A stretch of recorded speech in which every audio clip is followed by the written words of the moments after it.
ആയുർവേദത്തിലൂടെ കുറച്ച് ആരോഗ്യ ചിന്തകൾ. ഇന്ന് നമുക്കതിനെപ്പറ്റി കുറച്ച് കാര്യങ്ങൾ സംസാരിക്കാം. ആയുർവേദം എന്ന വാക്ക് മലയാളിക്കും ഭാരതീയനും ഈ കാലത്ത് ലോകത്ത് തന്നെയും വളരെ പരിചിതമായൊരു വാക്കാണ്. പക്ഷേ ആയുർവേദത്തിൻ്റെ ശാസ്ത്രീയതയെപ്പറ്റി ഇന്നും തർക്കമുണ്ടായിക്കൊണ്ടിരിക്കുകയാണ്. ഇത് ഒരു ദിവസം കൊണ്ടോ 2 ദിവസം കൊണ്ടോ എഴുതിയൊരു ശാസ്ത്രമല്ല. ആദിമകാലത്ത് മനുഷ്യൻ ജീവിതത്തിൽ നിന്നും കണ്ടുപിടിച്ച കുറേ കാര്യങ്ങൾ, അനുഷ്ഠിച്ചിരുന്ന കാര്യങ്ങൾ ശാസ്ത്ര രൂപത്തിലേക്ക് എത്തുമ്പോൾ വീണ്ടും കുറേ കാലം കഴിഞ്ഞിട്ടുണ്ട്. അങ്ങനെ വേദം എന്ന് പറഞ്ഞാൽ അറിവ് എന്നാണ്. അപ്പോൾ ചരകൻ്റെയും സുശ്രുതൻ്റെയും കാലമൊക്കെ ആയപ്പോഴേക്കും ചില അന്ന് നിലനിന്നിരുന്ന ശാസ്ത്രീയമായ കാര്യങ്ങൾ, ദർശനങ്ങൾ, ജ്യോതിഷം, സംസ്കൃതം എന്നിവയെല്ലാം അടിസ്ഥാനപ്പെട്ട് അന്ന് വരെ കിട്ടിയിരുന്ന അറിവുകളെ ഒരു ശാസ്ത്രത്തിൻ്റെ രൂപത്തിലേക്ക് പരിണമിപ്പിച്ചു. അതാണ് ആയുർവേദം. ചരകൻ്റെയും സുശ്രുതത്തിൻ്റെയും കാലമാകുമ്പോഴാണ് ഇതിനൊരു ആയുർവേദ ശാസ്ത്രം എന്നൊരു അംഗീകാരം കിട്ടുന്നത്. അപ്പോൾ അതുവരെ ചെയ്തിരുന്നത് എല്ലാം മനുഷ്യരിൽ തന്നെയാണ്. അതുകൊണ്ട് ഇപ്പോഴും അതിനൊരു ക്ലിനിക്കൽ എവിഡൻസ് ഉണ്ടാക്കേണ്ട കാര്യമില്ല. കാരണം മനുഷ്യരിൽ പ്രയോഗിച്ച് നോക്കിയിട്ടാണ് ഇത് ശാസ്ത്രത്തിലേക്ക് വന്നത്. അതുകൊണ്ട് തന്നെയാണ് WHO പണ്ട് പറഞ്ഞിരിക്കുന്ന പുസ്തകങ്ങളിൽ എഴുതിയിരിക്കുന്ന കാര്യത്തിന് ഇനി ഒരു ക്ലിനിക്കൽ എവിഡൻസ് വേണ്ട എന്ന് തീരുമാനിച്ചിരിക്കുന്നത്. അപ്പോൾ ഇതിൻ്റെ ശാസ്ത്രീയതയെപ്പറ്റി സംശയിക്കേണ്ട കാര്യമില്ല. എല്ലാവരും ഉപയോഗിച്ചിരുന്ന ഒരു കാര്യം ശാസ്ത്രമായിട്ട് രൂപാന്തരപ്പെടുകയാണ് ചെയ്തത്. അപ്പോൾ അന്നുണ്ടായിരുന്ന നിയമങ്ങൾ വെച്ച് വീണ്ടും നമുക്ക് പരീക്ഷിക്കാവുന്ന രീതിയിൽ അതിനെ ശാസ്ത്രത്തിൻ്റെ രൂപം കൊടുത്തു. അതാണ് ആയുർവേദത്തിൻ്റെ ഉത്ഭവം. അതിൽ പറയുന്ന കാര്യങ്ങൾ എങ്ങനെ ഉപയോഗിക്കുന്നു എന്നുള്ളതാണ് മറ്റൊരു വശം. എന്ത് കാര്യവും നല്ല കാര്യത്തിനും ചീത്ത കാര്യത്തിനും ഉപയോഗിക്കാം. അപ്പോൾ ഇതൊരു ശാസ്ത്ര രീതിയാണെന്നും സാധാരണക്കാരന് ഉപയോഗിക്കാൻ പറ്റുന്നതാണെന്നും എന്നുള്ള ധാരണയോടുകൂടിയാണ് ആയുർവേദത്തിനെ സമീപിക്കേണ്ടത്. ആയുർവേദം എന്ന വാക്കിൻ്റെ അർത്ഥം ആയുഷഃ പാലനം വേദം. ആയുസ്സിനെ പാലനം നിലനിർത്തുന്നതിനുള്ള അറിവ്, അതെല്ലാം കൂടെ സഞ്ചയിച്ചിട്ടുള്ളൊരു ശാസ്ത്രമാണ് ആയുർവേദ ശാസ്ത്രം. അതിൽ ഒരു വ്യക്തി ജനിക്കുന്ന മുതൽ മരിക്കുന്ന വരെയുള്ള ആരോഗ്യ പ്രശ്നങ്ങൾ കൈകാര്യം ചെയ്യുകയും അതിന് വേണ്ട കരുതൽ നടപടികൾ വളരെ വിശദമായിട്ട് പറയുന്നുണ്ട്. ആരോഗ്യമുള്ള ഒരു കുഞ്ഞിനെ എങ്ങനെ ഉണ്ടാക്കിയെടുക്കാം എന്ന് മുതൽ തുടങ്ങി മരണം വരെയുള്ള കാര്യങ്ങൾ പറയുന്നു. ആയുർവേദം പ്രധാനമായിട്ടും സ്വസ്ഥവൃത്തം, ആതുരവൃത്തം എന്നിങ്ങനെ 2 ഭാഗങ്ങളായിട്ടാണ്. സ്വസ്ഥൻ എന്ന് പറഞ്ഞാൽ രോഗമില്ലാത്ത ഒരവസ്ഥ.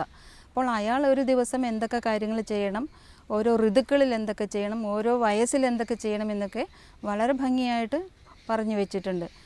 ഇനി രോഗിയാണെങ്കിൽ അയാളുടെ രോഗം മാറ്റിയതിന് ശേഷമാണ് സ്വസ്ഥവൃത്തം ആചരിക്കേണ്ടത്. ഒരു വ്യക്തി രാവിലെ എഴുന്നേൽക്കുമ്പോൾ മുതലുള്ള കാര്യങ്ങൾ, എങ്ങനെ പല്ല് തേക്കണം, എങ്ങനെ കുളിക്കണം, എങ്ങനെ എണ്ണ തേക്കണം, എന്തൊക്കെ എക്സസൈസുകൾ ചെയ്യണം, ആഹാരം എങ്ങനെ കഴിക്കണം, എന്തൊക്കെ തമ്മിൽ ചേർത്ത് കഴിക്കാം, എന്ത് കഴിച്ചുകൂടാ, കാലാവസ്ഥയിലുണ്ടാകുന്ന വ്യതിയാനത്തിനനുസരിച്ച് ആഹാരങ്ങളിൽ എന്തൊക്കെ മാറ്റം വരുത്തണം എന്നൊക്കെ വളരെ ഭംഗിയായിട്ട് വിസ്തരിച്ചിട്ടുണ്ട്. കാരണം അത് അനുഭവിച്ച് അറിഞ്ഞ് വന്നിട്ടുള്ളൊരു ശാസ്ത്രമായതുകൊണ്ട് ഒരു മനുഷ്യൻ ചെയ്യാവുന്ന എല്ലാ കാര്യങ്ങളും അതിനകത്ത് ഉൾപ്പെടുത്തിയിട്ടുണ്ട്. ഒരു സ്വസ്ഥന് സ്വന്തമായിട്ട് നിയന്ത്രിക്കാവുന്ന കാര്യങ്ങളാണ് ദിനചര്യയിൽ പറയുന്നത്. ഇങ്ങനെയൊക്കെ ചെയ്യുമ്പോഴും നമുക്ക് ചുറ്റുമുള്ള കാലാവസ്ഥയിൽ മാറ്റം വന്നാൽ എന്ത് ചെയ്യാൻ പറ്റും എന്നുള്ളത് ഒരു വിഷയമാണ്. അപ്പോൾ നമുക്ക് ആയുർവേദത്തിലുള്ള പ്രകൃതിയെ പറ്റിയുള്ള അതിനെപ്പറ്റിയുള്ള കൺസെപ്റ്റ് എന്താണെന്ന് നമ്മൾ ചിന്തിക്കേണ്ടിയിരിക്കുന്നു. ഭാരതത്തിൽ പൊതുവെ 6 ഋതുക്കളാണ് പറയുന്നത്: ശിശിരം, വസന്തം, ഗ്രീഷ്മം, വർഷം, ശരത്ത്, ഹേമന്തം. പക്ഷേ കേരളത്തെ സംബന്ധിച്ചിടത്തോളം നമുക്ക് 3 ഋതുക്കളാണ് അനുഭവപ്പെടുന്നുള്ളൂ. നമുക്ക് പൊതുവേ പറഞ്ഞാൽ മഴക്കാലം, മഞ്ഞുകാലം, വേനൽക്കാലം, ഇങ്ങനെ 3 എണ്ണമേ 12 മാസം നമുക്ക് 3ആയിട്ട് ഡിവൈഡ് ചെയ്യാം. കേരളീയ വൈദ്യന്മാരുടെ യുക്തി അനുസരിച്ച് പല ചികിത്സാ രീതികളും, ഉദാഹരണത്തിന് പഞ്ചകർമ്മത്തിന് കുറേ നിയമങ്ങൾ പറയുന്നുണ്ടെങ്കിലും അത് കേരളത്തിനെ ബേസ് ചെയ്ത് പറയുമ്പോൾ കുറേ പ്രാദേശികമായിട്ടുള്ള കാര്യങ്ങൾ അതിനകത്ത് കൂട്ടിച്ചേർക്കുന്നുണ്ട്. അങ്ങനെയാണ് കേരളീയ പഞ്ചകർമ്മ വളരെ പ്രസിദ്ധമായത്. അതുപോലെ തന്നെയാണ് കേരളീയമായ ഒരു ഋതുവിൻ്റെ ചികിത്സാ രീതിയാണ് കർക്കിടക ചികിത്സ. കാരണം മഴക്കാലം കേരളത്തിൽ നമുക്ക് കിട്ടിയിരുന്നത് കർക്കിടക മാസത്തിലാണ്. നമുക്കറിയാമായിരിക്കും, കർക്കിടക മാസത്തിൽ തിരിമുറിയാത്ത മഴയും, തുലാമാസത്തിൽ പകുതി സമയത്ത് ഇടിയോടുകൂടെ മഴ ഉച്ച കഴിഞ്ഞാണ് കിട്ടുന്നത്. അപ്പോൾ പൂർണ്ണമായും ഒരു മഴക്കാലം എന്ന് പറയുന്നത് നമുക്ക് കർക്കിടക മാസത്തിലാണ് കിട്ടുന്നത്.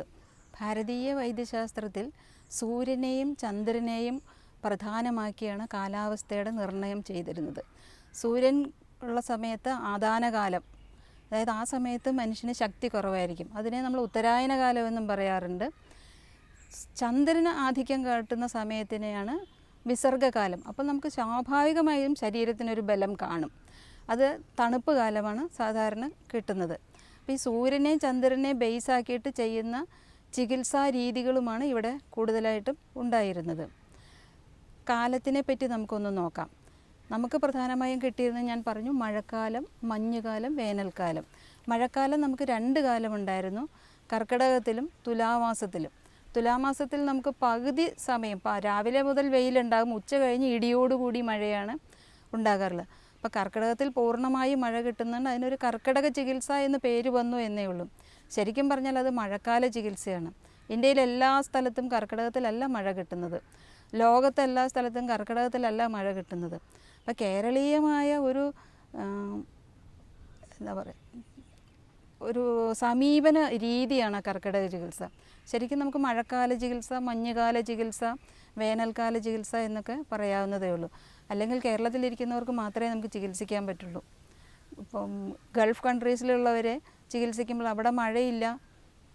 അപ്പോൾ നമ്മൾ ആ കാലാവസ്ഥയെ അനുസരിച്ച് ഒരു വ്യക്തി ഏത് ദേശത്ത് ജനിച്ചു, എന്ത് ഭക്ഷണം കഴിക്കുന്നു, അയാളുടെ കാലാവസ്ഥ എന്താണ്, അയാളുടെ പ്രകൃതി എന്താണ് എന്നൊക്കെ നോക്കിയാണ് നമ്മൾ മരുന്ന് നിശ്ചയിക്കുന്നത്. അതേസമയം യു എസിലൊക്കെ തണുപ്പ് രാജ്യങ്ങളിൽ താമസിക്കുന്നവർക്ക് ആയുർവേദത്തിൽ ചികിത്സയില്ല എന്നതിന് അർത്ഥമില്ല. അതാത് രാജ്യത്തെ പ്രകൃതി അനുസരിച്ചും ആഹാര രീതി അനുസരിച്ചും മനുഷ്യരുടെ ജീവിത രീതി അനുസരിച്ച് വസ്ത്രധാരണം അനുസരിച്ചൊക്കെയാണ് നമ്മൾ ചികിത്സ നിശ്ചയിക്കുന്നത്. ഇപ്പോൾ ഈ കാലത്ത് നമ്മൾ പറയില്ലേ, പേഴ്സണലൈസ്ഡ് ആണ് എല്ലാം. നമ്മൾ ഡ്രസ്സ് ഡിസൈൻ ചെയ്യുന്നത് ഓരോ വ്യക്തിക്ക് അനുസരിച്ച്. അതുപോലെ തന്നെ പണ്ട് ആയുർവേദത്തിൽ ഇത് പ്രായോഗിക തലത്തിലുണ്ടായിരുന്നു. ഓരോ വ്യക്തിക്കും അനുസരിച്ചാണ് ചികിത്സ നിശ്ചയിച്ചിരുന്നത്. ഒരു ഉദാഹരണത്തിന് വേണ്ടി ആധുനിക വൈദ്യത്തിൽ നമ്മൾ പനിയാണ് എന്ന് പറഞ്ഞാൽ പാരസെറ്റമോൾ കൊടുക്കാം. പക്ഷേ ആയുർവേദത്തിൽ പനി എന്ന് പറഞ്ഞാൽ പല കാരണങ്ങളും ഉണ്ടാകാം. ദഹനക്കേട് കൊണ്ടുണ്ടാകാം, പ്രകൃതിയിലെ ചൂട് കൊണ്ടുണ്ടാകാം, ഈവൻ മാനസികമായിട്ടുള്ള ബുദ്ധിമുട്ടുകൾ കൊണ്ടുപോലും പനി ഉണ്ടാകാം. അപ്പോൾ ഓരോന്നിലും കൊടുക്കുന്ന മരുന്നുകൾ വ്യത്യസ്തമാണ്. നമുക്ക് ഒരു യൂണിവേഴ്സൽ ട്രീറ്റ്മെൻ്റ് അല്ല, വ്യക്തി അധിഷ്ഠിതമായിട്ട് പേഴ്സണലൈസ്ഡ് മെഡിസിൻ എന്ന് നമുക്ക് പറയേണ്ടി വരുന്നു.